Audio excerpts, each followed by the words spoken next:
What if I told you that in the summer of 1944, one of the most feared machines on Earth, 68 tons of steel, grinding forward with the weight of an empire, was halted by something no thicker than a pencil? That is the riddle history left behind. And to understand it, we have to step back to a moment when Europe shook under numbers too large to carry. More than 14,000 towns scarred, millions displaced, and an entire generation dragged across a continent split open by conflict. It was a world where machines grew faster than human hope, where engineering became a race against time, and where a single flaw could tip the balance in places no map ever warned about. June 1944. In the hours after the Normandy landings, the world believed the hardest part was over. But the next battle was not across open fields or wide roads. It was inside the bocage, a maze older than any nation, older than the war itself. Sunken lanes twisting like ancient scars, earthen walls rising 4 feet high, thorn and bramble thick enough to swallow sound. Visibility dropped to 20 feet, movement slowed to yards per hour.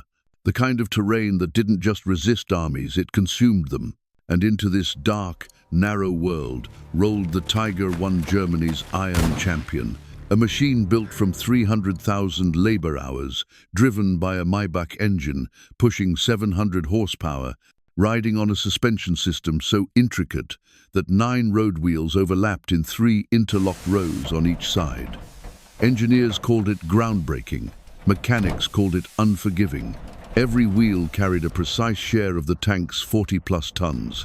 Every gap served a reason, and in theory, nothing could wedge itself deep enough to stop it. But history has a habit of turning theory on its head. By the time Allied soldiers heard the first Tigers growl in Normandy, they already knew the math.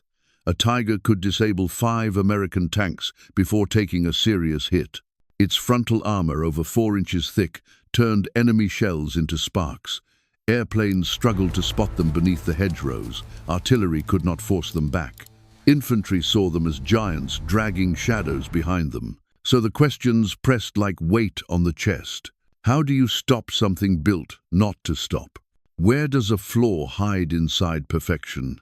And who finds it first, the designers or the desperate? These were not questions asked in lecture halls. They were asked in trenches, in foxholes, in places where the ground trembled long before men saw what approached. As June bled into July, the bocage proved one thing: the Tiger was invincible only on the battlefields it was designed for. Normandy was not one of those places. Mud filled its wheels. Roots clawed at its track links. Debris collected where no blueprint expected it. And in this quiet, accidental chaos, the machine revealed something: profound complexity can turn strength into vulnerability. This is where our story begins. Before the wire, before the 90 seconds that changed a morning. Before Corporal James Mallister stepped into the narrow sunken lane and saw not a monster, but a mechanism waiting to be understood. Before the wire. Before the impossible moment. There was a young combat engineer named Corporal James Mallister, age 23, standing in a war that swallowed numbers faster than men could count them. By late June 1944, just 3 weeks after D-Day, the Allied armies had pushed only 7 miles inland and paid for every mile with a cost history still struggles to measure. More than 10,000 Allied casualties on June 6 alone, and another 40,000 inches the hedgerow fighting that followed. Entire towns reduced to chalk dust, roads buried under rubble and smoke, civilians displaced by the millions, fields that fed Europe for centuries reduced to broken earth. War at its core is a ledger. Normandy proved how quickly the numbers turn red. And in the middle of that ledger, dragging dust through a sunken farm road, was Mallister. He wasn't born for battle. He was born for circuits, currents, the quiet logic of wires. Before the war, he worked in Pittsburgh, repairing industrial panels, tracing faults in machinery no one else understood. His mind worked in cause and effect, pressure and release, failure and recovery. The kind of mind that never simply saw a machine, but saw how it breathed. That skill mattered in Normandy more than anyone expected. For America, Normandy's bocage was a shock to the system. Soldiers had trained on wide Kansas plains and vast California deserts, open spaces built for movement, coordination, and combined arms precision. Instead, they stepped into a green maze carved over 1,000 years, where every hedgerow was a wall, every gap a trap, every field a room with no exits. In these tangled miles, one tiger could stall an entire battalion. 4 tigers could change a morning. But Mallister's platoon didn't have 4 tigers ahead of them. They had only 1 at first, and that was already enough to press dread into the ribs of every man holding a shovel, rifle, or radio. His platoon, a combat engineer detachment, had been on the line for 18 days. 18 days of learning hard truths. Visibility rarely exceeded 20 feet. Armor couldn't maneuver. Air support saw nothing through the canopy. Every crossroads was pre-registered for German mortars. Every gap in the hedge led to someone's last step. Out of 32 men, 11 were replacements. Teenagers from Iowa, machinists from Detroit. Men who arrived in France with equipment still smelling of factory grease. They didn't yet know the sound of a German launcher firing. They didn't know the difference between incoming and outgoing rounds. They froze when the first shells dropped, hands shaking, boots pinned to earth. Mallister tried to teach them the rules. Dig deeper, stay lower, move when the ground shakes, not when it's quiet. Trust the soil more than the sky. Some learned, some didn't last long enough. On June 28, at 0530 hours, the horizon rumbled, not the sporadic punch of artillery, not distant engines, something deeper, heavier, fed by belief in steel, the kind of sound that made birds scatter before men even looked up. A countermove, a full-armored push meant to break the beachhead wide open, and leading that thrust, Panzer Grenadiers, half-tracks, and 4 Tiger I tanks of the 101st Heavy Battalion. Statisticians would later point out another number. Germany entered 1,944, with fewer than 1,400 Tigers ever produced. Each one cost 650,000 Reichsmarks, the price of a small fleet of Allied vehicles. Losing even one was a strategic blow. Losing 4 in a single push would have been unthinkable. But strategy meant nothing to the men in the dirt. When the Tigers emerged from the morning mist, the ground beneath Mallister's boots trembled. Their 700-horsepower engines hauled forward with a slow, metallic rhythm, steel plates grinding, road wheels dragging dust, in a cadence that felt more like geology than machinery. Their turrets scanned with measured patience, as if carved from the same cold logic that built them. Mallister's platoon held position in a sunken lane, a narrow corridor between hedges. The plan was simple on paper. Let the Tigers pass overhead, rise behind them, disrupt them with whatever tools they had left. But the math was brutal.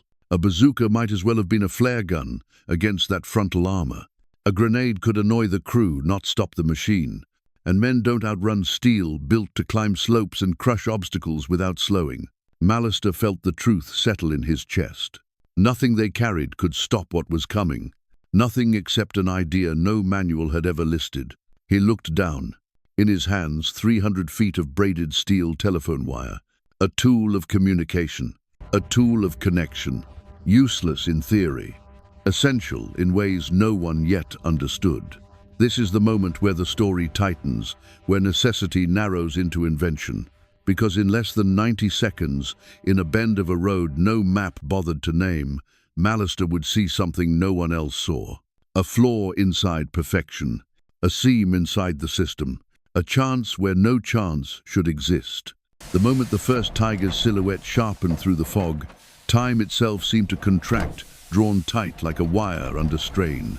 Normandy had already paid a staggering price, more than 50,000 Allied casualties in the first 3 weeks, over 60% of French villages in the invasion zone damaged or destroyed, and roads so choked with wreckage that supply trucks crawled at walking speed.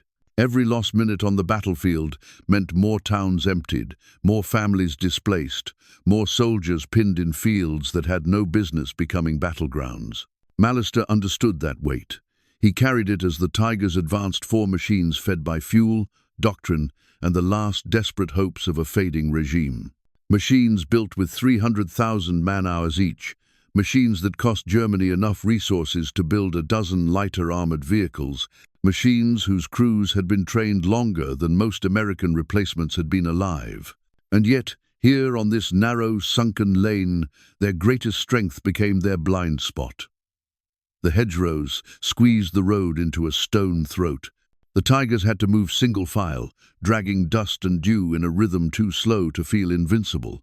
Their turrets scanned, but their wheels, the overlapping labyrinth of steel and rubber, were exposed to the ground, to debris, to chance. Mallister didn't need chance, he needed geometry. He sprinted down the lane boots, slipping on damp soil, breath sharp, heart hammering against the fog-damp air. Behind him, the platoon crouched in silence, each man frozen in the strange stillness that comes before a decisive moment. Ahead, the bend in the lane curved just enough to hide what he was about to do. There, 2 old fence posts, thick oak, weathered grey. They had stood through storms, through seasons, through centuries of quiet farming life, before war turned this place into a corridor of fear.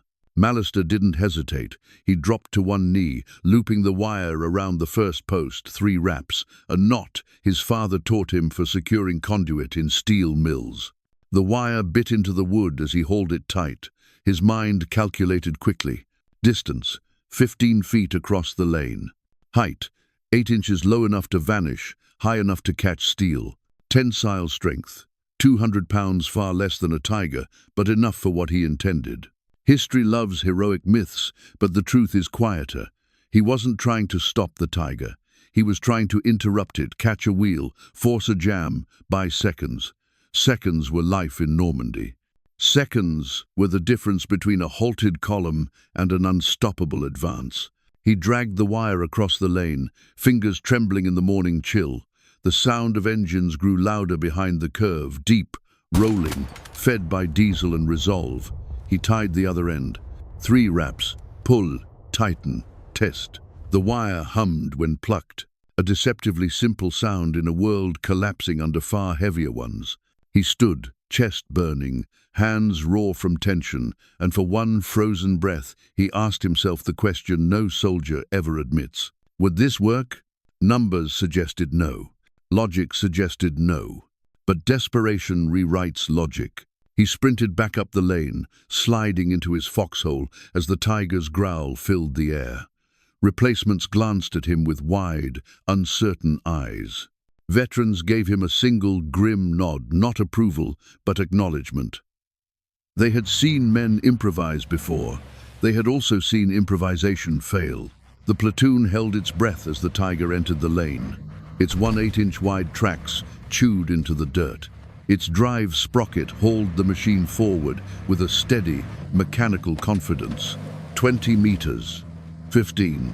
10. Mallister felt every second like a weight pressing down on his ribs. Only an omniscient future historian would understand the precision of what happened next. The exact alignment of the wheel gap, the tension in the wire, the angle of the tank's approach. But the men in that lane saw only this: a flicker of motion, a snap of tension, a machine built to survive the harshest fronts, suddenly meeting something it did not expect: resistance from below. The tiger lurched, subtle at first, then sharper.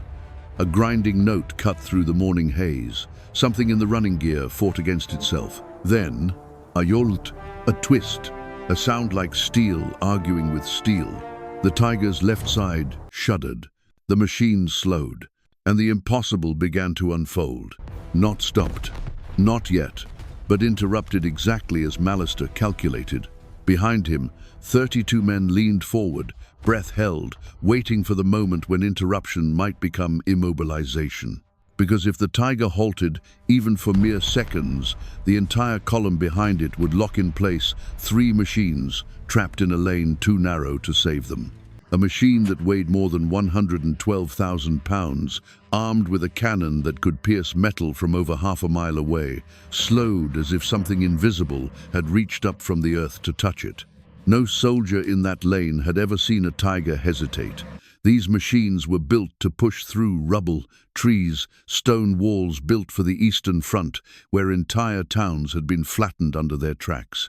Yet here, on a farm road no wider than a wagon path, 300 feet of telephone wire changed the rhythm of the morning. What happened next was not myth. It was physics raw, unforgiving, indifferent. The tiger rolled forward another foot, then another, hauling its overlapping wheels into the tension Mallister had set.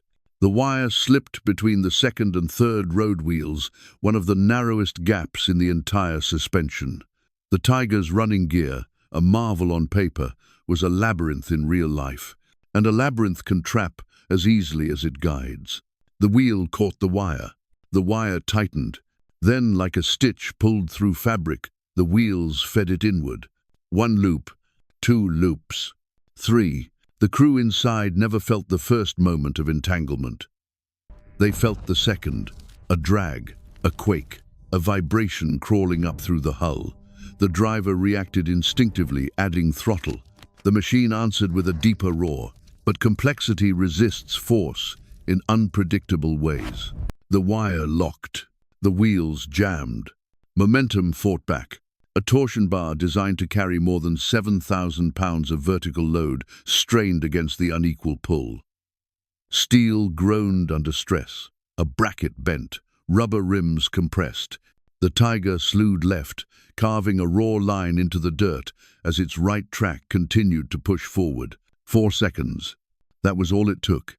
A 68-ton machine sat crippled in the road, tilted, stalled, its left track dead. Behind it, 3 more tigers ground to an abrupt halt. Tanks aren't built for traffic jams, especially not tanks that cost as much as a row of houses in Hamburg. Mallister's platoon watched the impossible unfold. Replacements leaned forward, stunned. Veterans blinked slowly, as if daring reality to contradict them. The frozen moment ended when the Tiger commander, standing half-exposed in the turret, shouted for his crew to reverse. But reversing a Tiger was never simple. In ideal terrain, it required coordination between driver and commander. In a sunken lane, with low visibility, it was closer to blind maneuvering, and this lane offered no room for retreat. The second Tiger rolled forward, blade lowered, trying to push the first aside, a tactic taught in armored doctrine when a lead vehicle malfunctioned. But doctrine assumed space. Doctrine assumed leverage. Doctrine assumed a battlefield, not a ditch lined with earth older than recorded borders.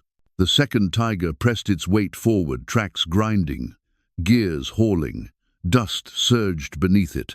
But the crippled Tiger did not budge. The damaged suspension acted like an anchor buried in the road. Behind them, German infantry panzer grenadiers who had marched through ruined villages and fields, scarred by years of fighting, began to scatter. They knew the numbers too. In 1944, artillery accounted for nearly 70% of battlefield losses on both sides. And American batteries had already received coordinates. At 0626 hours, the first shells burst overhead.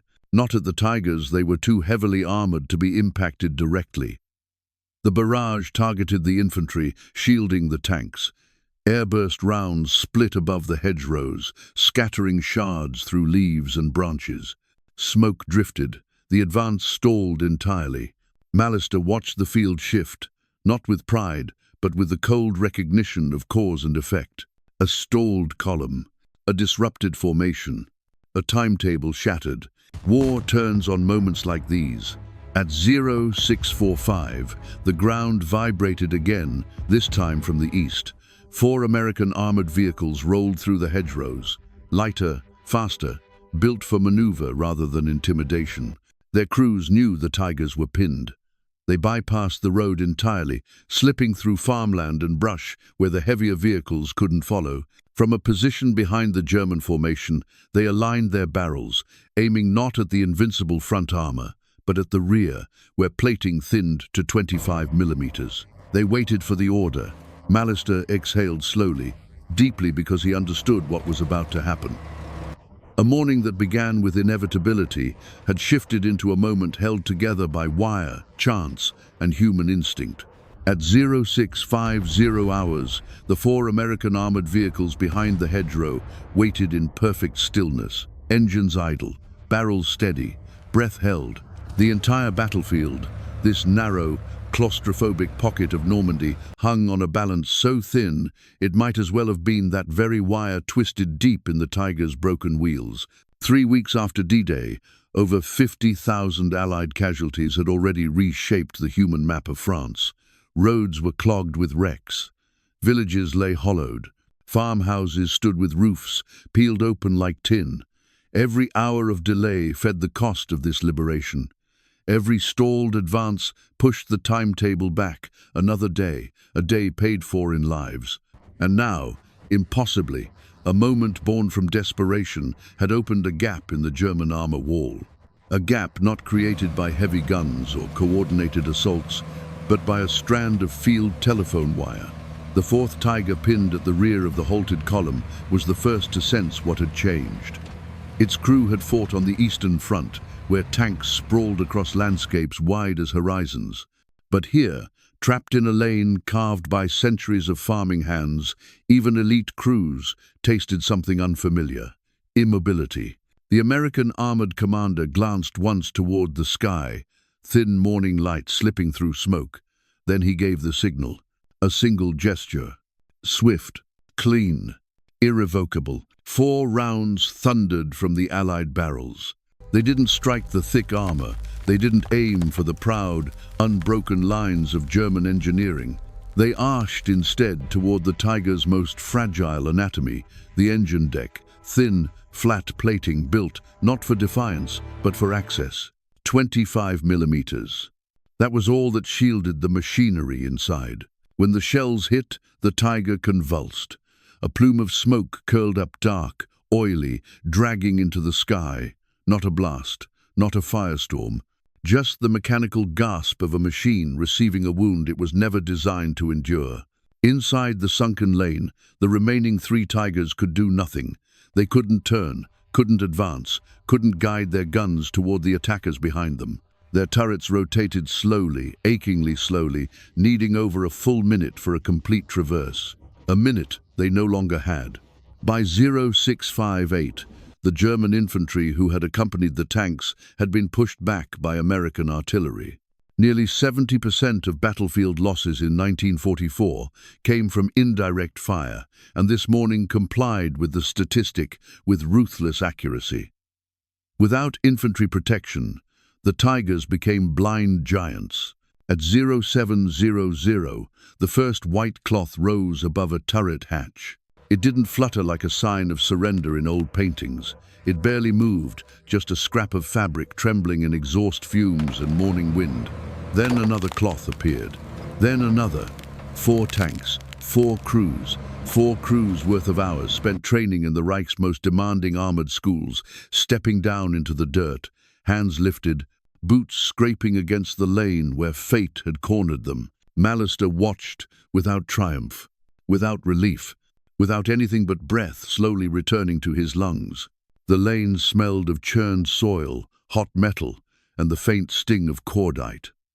Birds returned hesitantly to the hedgerows. Sunlight slipped past broken branches. A moment earlier, this place had held fear thick enough to touch. Now it held only silence and a frayed steel wire, still biting into a Tiger's dead wheels. It took military engineers hours that afternoon to cut the wire free. Hours to inspect the road wheels. Hours to diagram the suspension damage. They found grooves carved deep into the rubber rims, a fractured torsion bar, bent brackets evidence that the jam had cascaded through the system like a fault line running through steel. The Tiger was repaired weeks later, but it never returned to combat. Fuel shortages, logistics collapse, strategic retreat. It lived out the war in stagnation, its greatest battle reduced to a museum exhibit in waiting. As for Malister, history did not carve his name in marble. He received a medal, a few words in a citation typed by a clerk who did not know him, a handshake from an officer who rotated out 2 months later. Then he returned home to Pittsburgh, finished school on the GI Bill, raised 3 children, worked in a trade he loved, and never once told the story with pride. Only once, with a journalist in 1987, he offered a line that distilled all 5 chapters of this story into a truth sharper than any shell. The wire was there, the posts were there, doing nothing wasn't an option, so I tried. War textbooks rarely preserve moments like this. They preserve divisions, dates, doctrines, but those grand narratives rest on smaller things, moments when a human being looks at an impossible situation and sees not doom, but opportunity. A strand of wire, a bend in a lane, 90 seconds of courage. That was all. The lesson that outlived the war is not about armor or firepower. It is about vision, the ability to see the seam in the system, the crack in the blueprint, the opening hidden beneath complexity. It reminds us that strength is not always loud. Sometimes it is a whisper, stretched, taut, across a narrow road in Normandy, waiting for a machine built to be unstoppable.